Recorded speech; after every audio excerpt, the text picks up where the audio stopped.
Paris in the fall, the last months of the year and the end of the millennium. The city holds many memories for me, of cafes, of music, of love, and of death.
As I picked myself up, all I could hear was the ceaseless drone of traffic.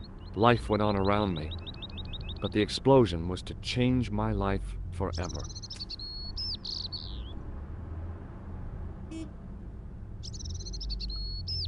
The umbrella had protected me from the bomb blast, but it was of no use to me now.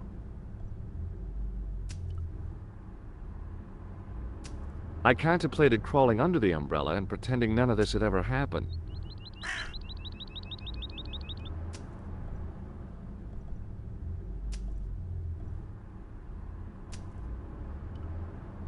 It was an iron lamppost. The table had been overturned by the explosion.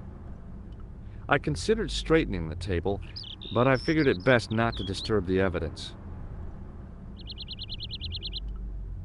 The table had been overturned by the explosion. The blast had blown out the glass, leaving a gaping hole.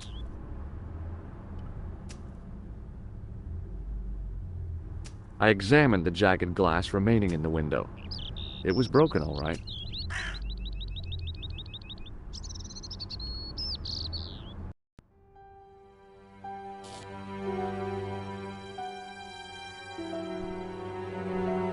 It was the body of the old man. It was hard to believe I'd seen him alive only minutes before.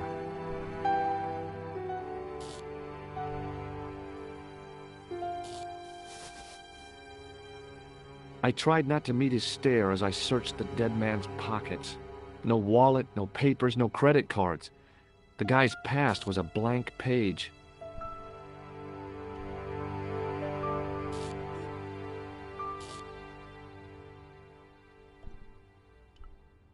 A mysteriously undamaged bottle of spirit stood on the bar.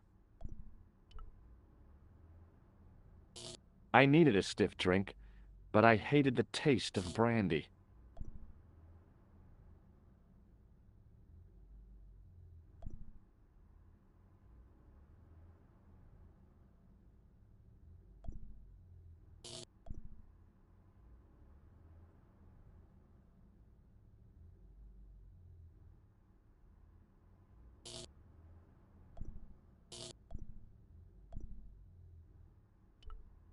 The pretty young waitress was unconscious.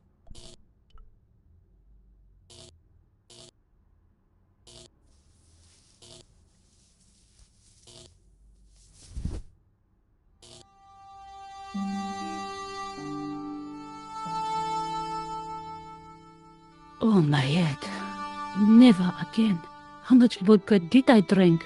Oh, no, don't tell me. What is your name, Sherry? George Stobart, ma'am. Oh, American. She asked the question quite innocently, but I could sense her reserve. It was something which seemed to afflict all Europeans. You look like you could use a little help. I could use a little drink. I feel sick, dizzy, and bruised. I don't even remember the party. Just relax and take it easy. You've been knocked out. You don't say. What happened? There's been an explosion. You should try not to move. Are you a doctor? No, but I used to play hospitals when I was a kid. Can you remember anything at all? No. I need a drink. Pour me a brandy. Is that straight or with ice? Just give me the bottle with a cheat on it. I guess a little drop won't hurt.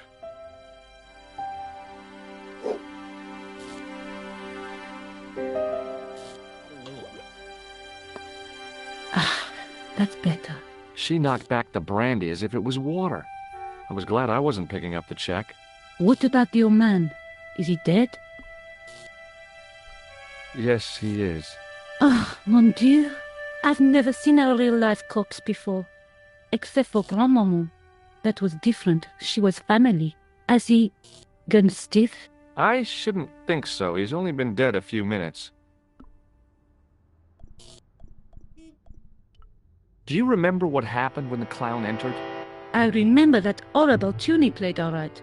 It was like a funeral dirge. I'd never liked accordion music either.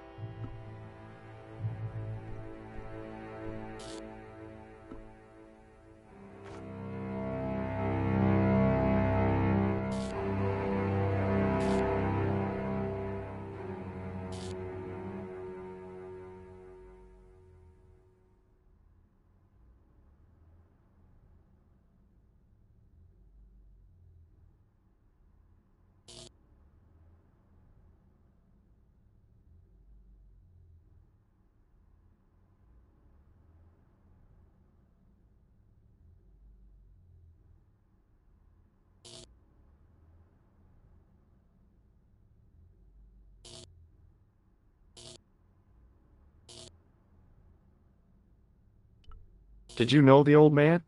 No, monsieur. I never saw him before. Stay here, mademoiselle. I'm going to look around for evidence.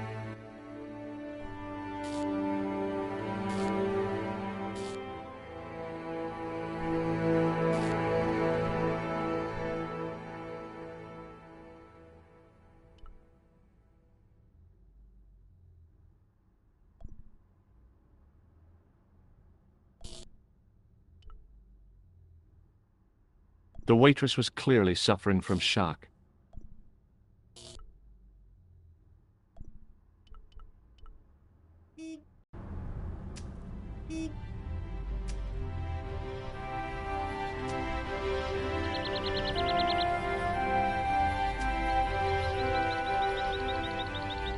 I contemplated crawling under the umbrella and pretending none of this had ever happened.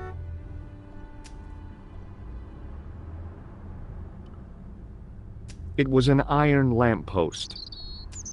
I considered climbing the lamppost, but it wasn't going to shed any light on the affair.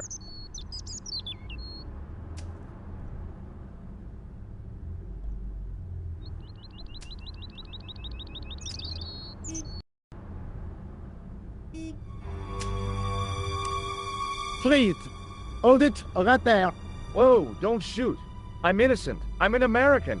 Can't make up your mind, eh? I demand to see the American consul. Drop your weapons and get down on the ground. Put that thing away, Sergeant. Move.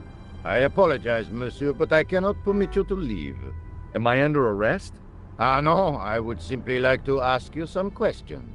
En avant, to the café, marche.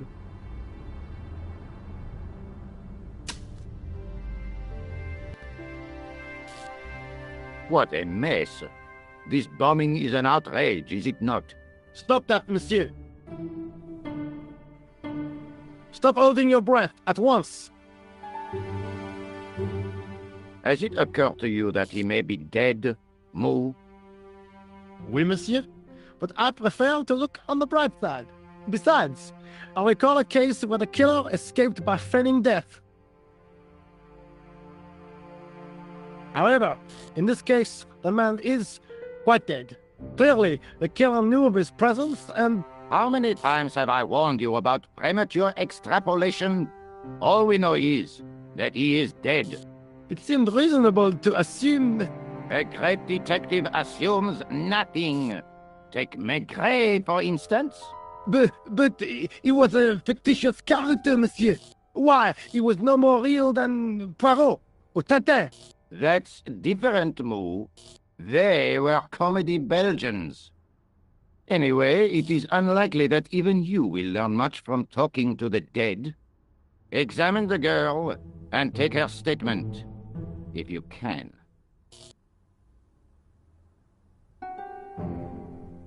I doubt if she is in a fit state for questioning, monsieur. It smells to me as if she has been drinking. As I feared, we have stumbled upon a den of iniquity, Moo. Leave her to me, sir. I am used to handling drunken women. I do not doubt that for one moment. Et maintenant, to business.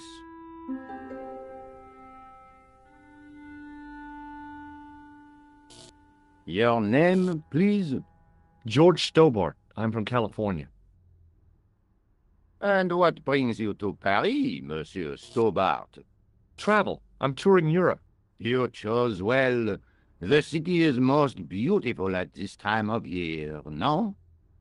Yeah, I guess so, apart from the bomb blasts. Were you in the vicinity of the cafe at the time of the explosion? Yeah, I was sitting out on the sidewalk. I was lucky I wasn't killed.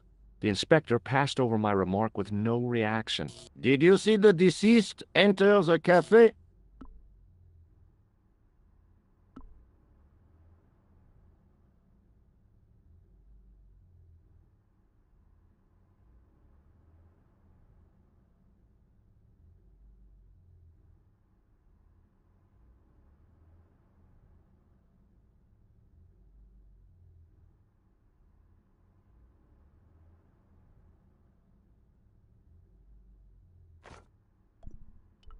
Yes, I did. Was he alone? Yeah. And did he say anything to you? No. He was more interested in the waitress. Did you see anyone else in the cafe? Yeah, there was a guy dressed as a clown. He was carrying an accordion. An accordion?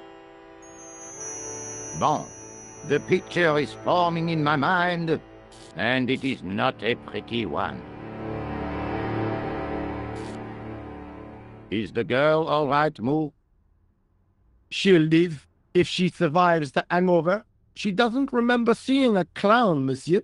That's odd, don't you think, monsieur? Who am I to believe, I wonder?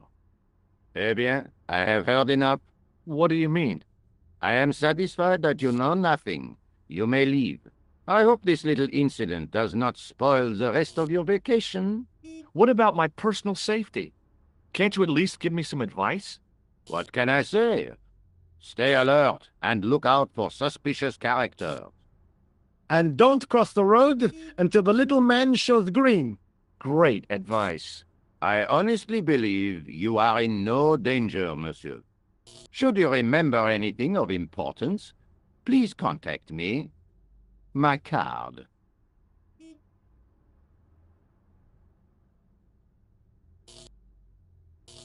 Thanks. That is all. You may go. There's not much to go on, monsieur. On the surface, no.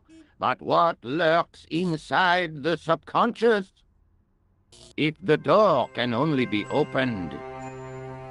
Are you serious, monsieur? I thought your interest in psychic detection was purely academic. Academic? You are about to witness A scientific breakthrough.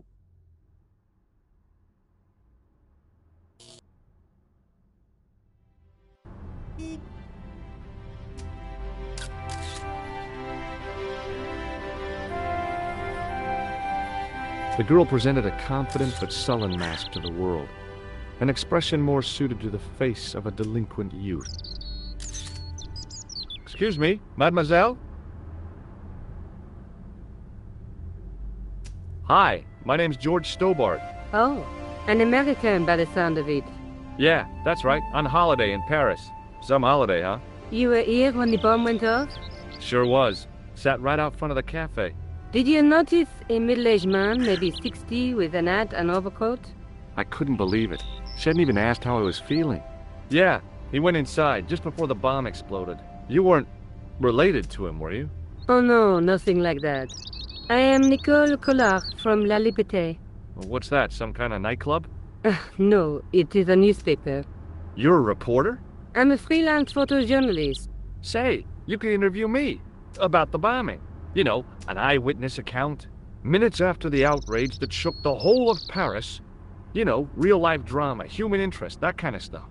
I'll just stick to the facts, thank you. Did you see who planted the bomb? I know it sounds crazy, but he was dressed like a clown. Oh God, it's him again.